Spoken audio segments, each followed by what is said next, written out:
So, welcome to the fourth and final session of our four-part conversation series on navigating early childhood education and care for children with disability. This series is brought to you by Belongside Families, formerly known as Kindred, in partnership with the Early Childhood Intervention Best Practice Network. Today, we're going to be talking about what to do if it's not working. And we are fortunate to be joined by two wonderful speakers who are going to share their expertise and experiences. We have Charlene from ODEP. Oh, deep. ODEP. I always say that the wrong way around. Charlene is an experienced early childhood educator and teacher with extensive experience in both long daycare and early intervention settings. Thank you for being here. My pleasure. And we also have Natasha. So Natasha's a mother of three boys, including Miller, who I believe might be floating around in the background there as well. Yeah, you'll probably hear him. We're just at NAPRA today at intensive therapy. Awesome. Yeah. I look forward to hearing him. Miller has multiple disabilities, and Natasha's going to share her journey finding the right early childcare environment through persistence and advocacy. As always, before we get started, I want to acknowledge that everyone's journey is unique, and we encourage you to take what resonates with your situation and discuss it with your child support network. This might be the educators, it could be therapists, it might be the medical professionals. The best outcomes often come from a collaborative approach where families work together with their child's team to adapt strategies that suit their specific circumstances. So let's get into our conversation today. Right. And I'm going to go straight to you, Charlene, because I'd like to know from your professional perspective, what are some common signs that that early childcare arrangement might not be working well for a child with disability or developmental delay? Thank you. Good morning, everybody. I'd just like to say I'm coming to you from the beautiful town of Orange, which is on Wiradjuri country this morning.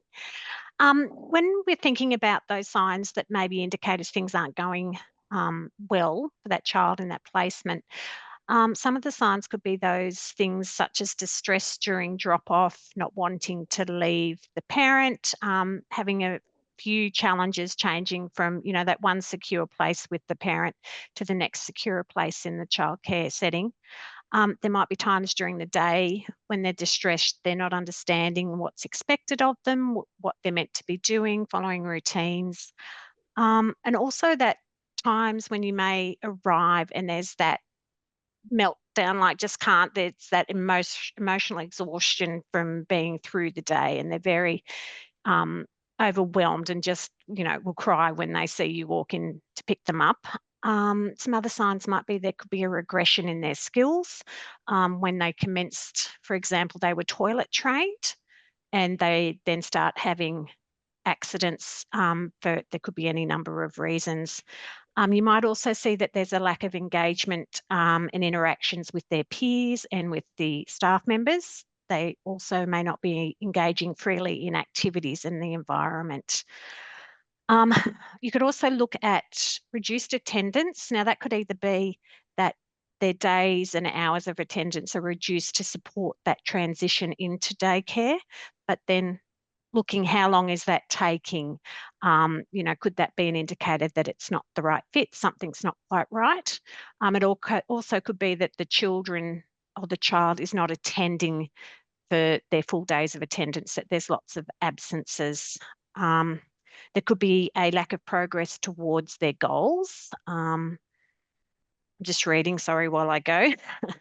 That the child may not be able to communicate their needs and wants to staff and peers. So, there could be that frustration as well. Another indicator might be that, the reasonable and necessary adjustments or modifications haven't yet been made, and are they going to be made within the service? And I guess looking at, from my perspective, I would reflect upon if this was my child attending this care, would I feel that this is going well? And look at it from that perspective. Yeah, and there are a lot of those signs. And when you just mentioned about that, the emotional letdown at the end of the day, that can be really hard for parents as well to see that. And I want to come to you, Natasha, now. So thinking about Miller's journey through those different childhood settings, how did you actually first recognize that that placement wasn't the right fit?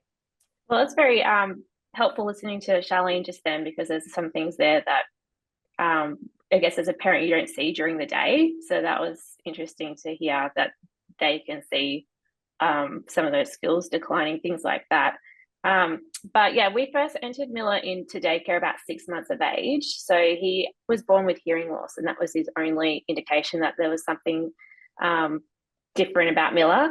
And so we just made the decision to send him to the daycare centre when my older 2 boys had gone, and we'd been there for years and years. We loved them. The staff had been there for quite some time. They'd had a really low turnover, so naturally we took him into that.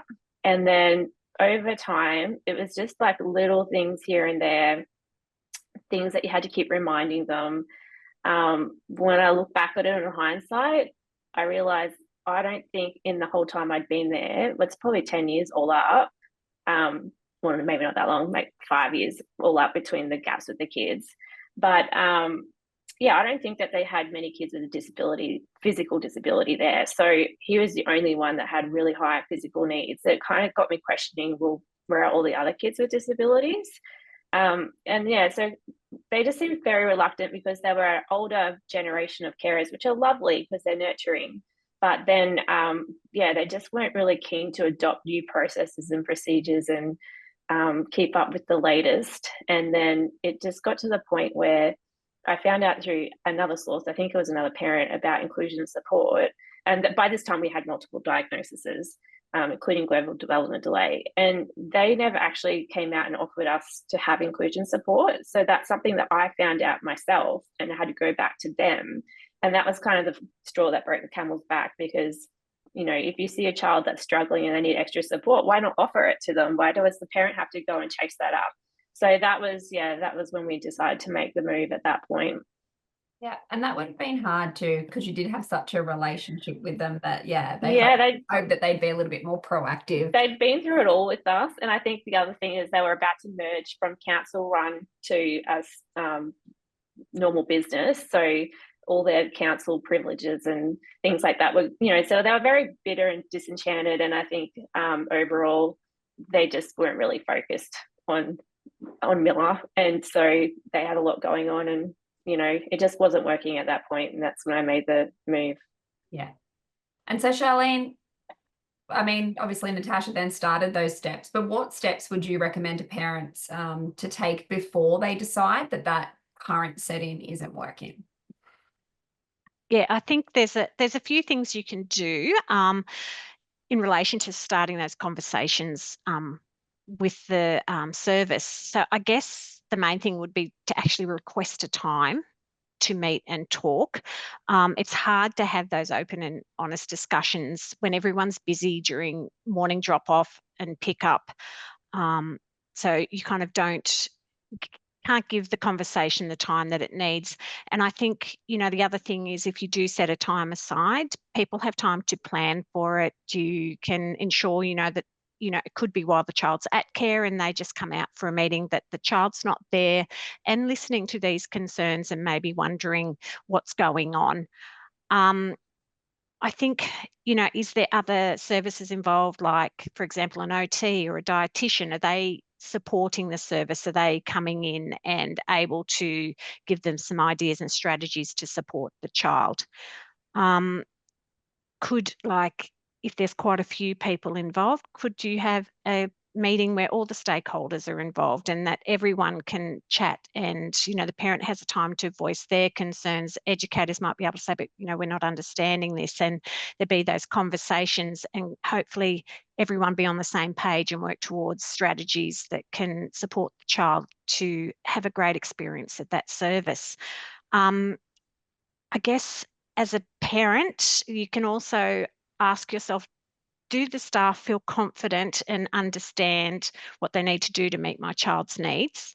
So is that, you know, looking at, is there more information you can give them? Are there other reports that you could provide, information about their disability, like, you know, if they have a hearing loss, what does that hearing look like? You know, what sounds and what things can they hear? What if they don't have their hearing aid in? You know, if they have a vision impairment, are they providing high contrast materials for the child to be able to see? If they're non-verbal, is there a communication matrix that might explain some of the things that they're doing, as in that they're not just seen as a behaviour, that they're a form of communication? The other thing, I guess, could, before you make that decision, have you done a individual learning plan or support plan for the child? Do the staff know what is being said in that and how to implement that? Does it need reviewing or updating? The other thing, is, as Natasha said earlier, there are services and funding available to services. Are they accessing that to, get the opportunity to have extra support for that child? And I guess, you could always look at, is it time to seek support and advice from an external agency or organisation? There's lots of I'll stumble over that word, advocacy agencies and organisations out there that, you can actually just ring and have a chat to, and they can give you some ideas about how supporting them too. So I guess those would be the steps that I'd encourage. Yeah, and sometimes it's just knowing that those services are available, and we will share a resource around some advocacy organisations that we have in New South Wales, but also some other states as well. And some of these conversations can be difficult, which I want to come to you, Natasha, and I'd love to hear an example of maybe a difficult conversation you had with the provider and how you approached it. Yeah, it's like having a bad breakup. Like, they're like, you're so close to them, you chat about everything, they've been such part of our life, they've cared for our kids, and so it gets to the point where, like when you look back when you're a teenager and you have that boyfriend for like 6 months longer than you probably should have, it gets to that point where you're like, this isn't really working out, like you have to pull the plug on this. So that's a very difficult conversation to have. So how I went about that was I made sure I had that conversation in person, because I just felt that our relationship warranted to have that chat. And I had been giving them gentle feedback throughout the year of all the issues that we had been having. So I don't think it came as a surprise, because I had given them that communication throughout. But rather than turn it into a negative, like you didn't do this and you didn't do that, I kind of just discussed how a different centre that we were going to had some things about it that I think would work better for Miller. So they had a Montessori program, which is like quite a small centre. They had even like the roof structure because of his hearing loss. They had like these 60s style roofs that create a lot of noise that's difficult for him to hear. So I just sort of made it out about that. And ultimately, I think they were kind of knew it was coming, and I think they were understanding about it, and I think they were just relieved that, it wasn't a problem for them anymore to have to deal with all of this. So it was kind of like a mutual understanding. Yeah. And I think, some of those conversations can be really hard, but when you're at the very start of this journey and you are starting to first approach them, Charlene, what advice do you have to parents about framing those concerns constructively when you're speaking with that service? Because I guess as well, like, you want to try and make it work. And you do have some concerns, and sometimes, we care so much about our children. We can come in, I like to say, a little bit red hot. What advice do you have to parents around when they're first starting to get into those conversations and how they can be constructive conversations?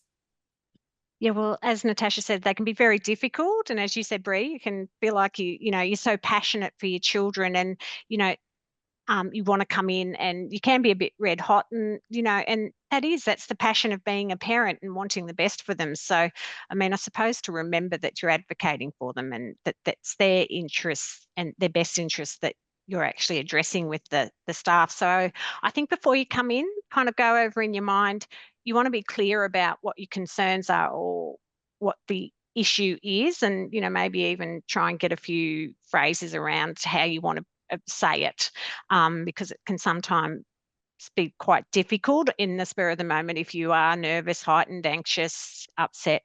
And I guess the other thing I would say is to understand that the educators may not always have the answers on the spot. especially too if they've just kind of been caught on the hop a little bit and it is that busy part of the day, they may need time to say, I need to go and speak, with my team around this. Can we make a time to actually sit and talk about this, where we won't be interrupted? Sorry. If you can try and approach those conversations as a solutions-based focus, so that you can, work out what is working and use those and strengths and interests to support those areas that aren't. I guess painting a picture of what is from your perspective of what a day, like what's working well, what a great day for your child is and what that looks like, can give the educators a bit of a perspective of where you're coming from, and that they can then see that how they can align things. They might have a very different idea about what joining in a group looks like to what your expectations are for your child. So just to have those kind of clear. So you could discuss what those things look like now, those concerns, and then, relate back to what you would like it to look like for a great day for your child.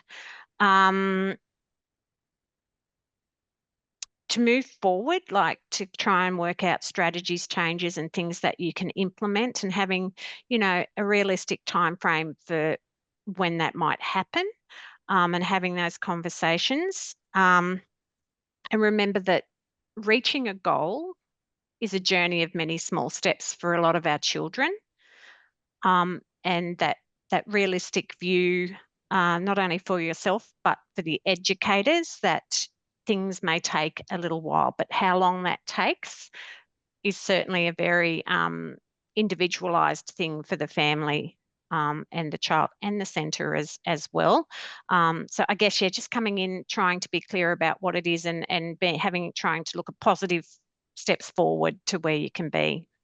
Yeah, I'm going to jump on that point you just said about, like, how much time people need to adjust. And I guess my next question is to both of you, so happy for whoever to jump in first, but how do families balance giving the centre enough time to work and, all this back and forth and meeting and collaborating and coming up with all these strategies and trying everything versus knowing when it's time to make a change?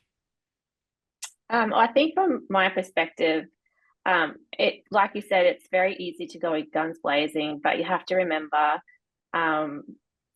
it's new for us too, especially because Miller's wasn't clear cut. Like, he didn't just get diagnosed with his condition. It took, like, I don't think he actually had a proper diagnosis until after we left the centre. So, I'm trying to figure out what he needs. And so it's, I can't blame them or expect them to know his needs as well from an educational point of view if I'm having trouble figuring out what he needs.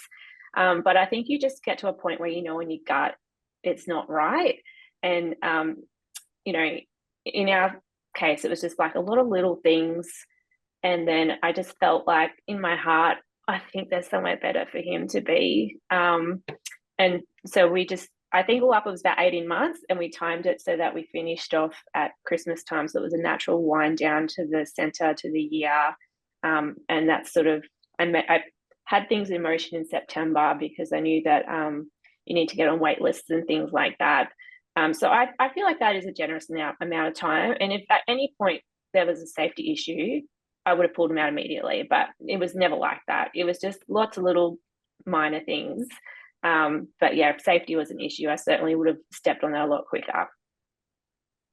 I want to say that too, like obviously with childcare, it's an easier system to change from centre to centre as opposed to school. But in saying that, it's the wait list, isn't it? So it's like, do you put your child name down as soon as you've kind of getting these first inquiries? Yeah, or I think yes, because you can always cancel it, right? You can always get your name off the wait list if things improve, or but yeah, it's just good to have options open.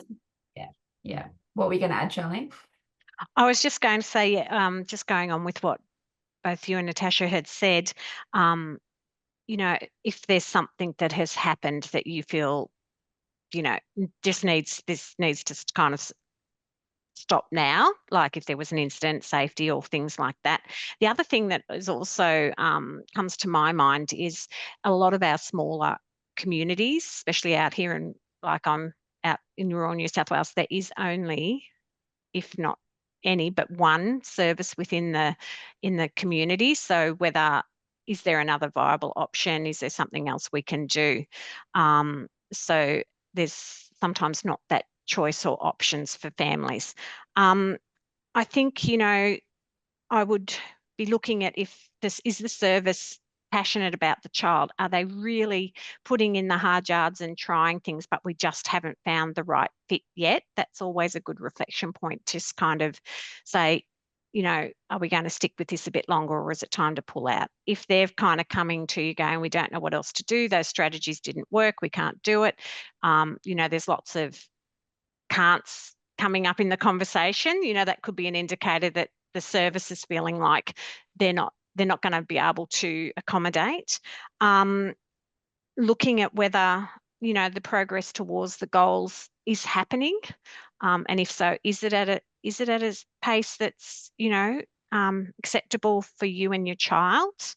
Are they having a great day for most of the day, and there's just a few areas now that need tweaking or some other strategies coming in?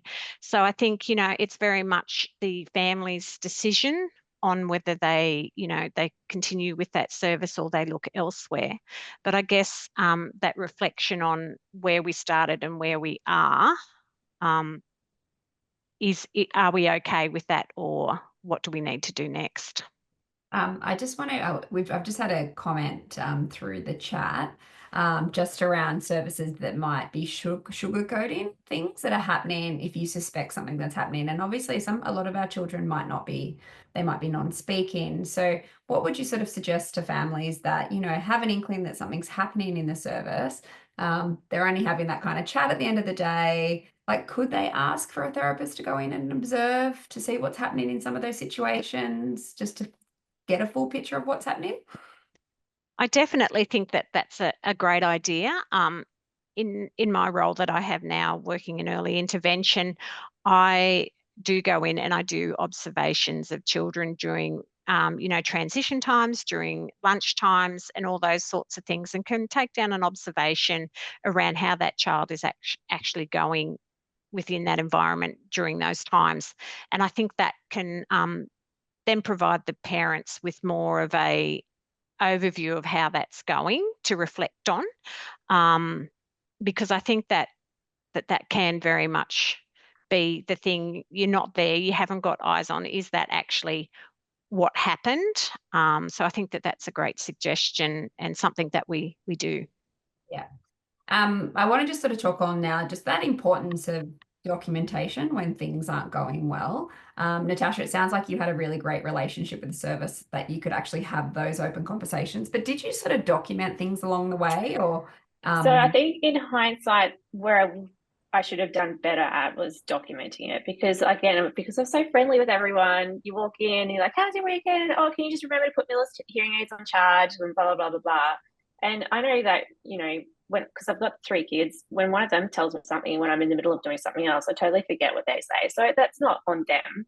And I should have done a better job at documenting it, certainly by sending emails for changes in procedures and how you deal with Milla. But then in going to the new centre, they were the complete opposite, where everything is documented, everything has a procedure, and stuff I didn't even think about, like Milla was not mobile. So they wrote a procedure that in an evacuation, they'd get the daycare chef to come and get Milla and evacuate Milla. And like, this is just something that we didn't even talk about at the other centre, and it's a pretty big safety thing to have to think about. So yeah, definitely document things. And the other thing that the new centre did really well was they sat down with us, had this meeting, and wrote down everything, formalised it in a document, and we all signed off on it. So we're all in agreement. We're all on the same page of what needs to happen in the day of the life of Milla. Yeah, that's amazing. Charlene, any advice on documenting some of the things that aren't going well? Well, I think, you know, as Natasha said, it's important on both sides, I think. So, you know, concerns are documented, frequency of concerns, you know, that it's been brought up, those conversations and meetings, who's doing what, when, why, routines, all those sorts of things. And that's important on both sides, for the service and the parent, I think, to keep those documents. If you're having a meeting, make sure someone's taking notes and getting that out to everybody who's attended. I guess documentation also from a service provider's point of view is things like observation tools, can help us identify times of the day where the children are doing really well, they're engaging and they're enjoying things, other times of the days where they're struggling, they're in distress. So we have that information to then go, you know, every time it's transitioned from outside to inside, they're not coping with this. It happens every day. So that's an area we need to look at. How can we support that? The other thing for services are those observations that they undertake are really important if they're going to be applying for funding for additional support or equipment or anything like that to help the children. So yeah, I think those conversations and important things need to be just jotted down, even if it's you've just got a little exercise book. Phones now have notes, you can just jot down times and things, and it keeps people accountable too. If a parent came and spoke to me and told me a concern or something that needed to happen and that wasn't passed on to somebody, you know, I would wear that, but I would like the parent to be able to go, I talked to Charlene that day and gave them this information. So I think that's really important. Yeah. We've just had a comment in the chat, and I'm going to go to you, Natasha, after this, because they've just basically said it's actually so hard to know what it should look like until you're somewhere great. And you've mentioned a few things that were different about the new setting where Miller ultimately thrived compared to the one where it didn't work so well. What were some of the other differences that you saw? Well, firstly, we moved him into a Montessori program, and they just embraced him. They didn't see him as a problem. It's like they wanted him to be there, but it again still had its issues because when the therapist would come in, he would do physio pushing a chair, and then the carers would be like, well, that's not a principle of Montessori. A chair is meant for sitting on it, so you can't be doing physio pushing a chair, and there's no plastic toys, and he's sensory seeking and everything goes in his mouth. So again, we discussed that and we worked through it together, and ultimately we moved him into the mainstream, I guess you call it, section of the daycare, and that's where he just took off. Like, they could just do whatever they wanted with him. And you know, the other thing they did really well was, with my permission and working with me, was educating the other kids about him. So if kids go and ask questions, they would answer it, be really honest about it. The kids would come up to me and ask, like, you know, what's these things in his ears? Look at his walker. They just really, really loved him. And that's all you want for your kid, is to just love going to school. I keep saying to the daycare center, like, can we just keep him here until he's 18? But apparently that's not really something that you do. But I would have loved to just bottled up that whole year of the last year of daycare and left him there for the rest of his life, because it was just perfect. I'm so glad that you found that right service. Yeah. I am mindful of time. I've got a couple of last questions before we wrap up, but I just want to talk about some resources and services that might be available for families who are struggling. Do either of you have any suggestions around some of those resources? I mean, Natasha, you might have used some. Charlene, are there any support services that families can use? I suppose I was going to say, if just thinking, if the child's an NDIS participant, do they have a key worker? Is there a transdis team working around the children? That's always a good place to look for support. Is the service part of a larger organisation? Is there somewhere else, you know, that you can go within that organisation and voice your concerns? I suppose looking at things, the Raising Children's network has a great section on being an advocate for your child, and then moving through, there's lots of organisations, whether they're not-for-profit or government, that can kind of help. I think we're going to put some of those up as a link at the end. And I guess also we're talking about families, but also for families to be aware that there are supports and programs available to the services to support them with the inclusion of children with a disability as well. What about you, Natasha? Was Yeah, there... I'd just add on, like, our therapy team were a massive support for us. So they were very key in getting Miller the equipment that he needed to make sure it's set up correctly and that they're using it correctly. And then the other thing is parent feedback from other parents so I'm from Brisbane, so there's like a few like Brisbane schools discussion groups and things like that, and daycare sort of groups where you can ask questions. And in there I would look first, but then ask the question, and if you've got a child with a disability, how have you found this environment or this? But I think whatever you decide, just know that you're not locked into that as well, so you can always change it later on. But yeah, and even just going in and experiencing a new centre and a new environment, just go and have a look. Like, you're not being signed up there and then, but just keep your options open. And I do like that you spoke earlier about that gut feeling. When we were exploring options, it definitely came down to that, we know our children best, and you might not know what you know about them best at that point, but you have an intuition, and to listen to that. I was just going to add as well, like for families that might be new to advocating for their child, we actually do run an introduction to advocacy workshop, and I believe it's running tomorrow. So I'll share the link for that in a moment. But what's one piece of advice you would give to parents who are feeling discouraged after encountering challenges with their child's childcare setting? Again, I'd probably stick to that. Go with your gut feeling, because that's what sort of drives your decision making. And I think it's scary to go somewhere new, and I think a lot of people hold back. I know I did, but held back because the grass is sometimes not always greener on the other side. But you don't know what you don't know, like you said before, and change can be positive. And so if it doesn't work out, you can look at your options again, and leaving with not burning my bridges from the last daycare centre. I know that we would have been welcomed back if the new centre didn't work out. So again, going in with the guns blazing approach is not always the best approach.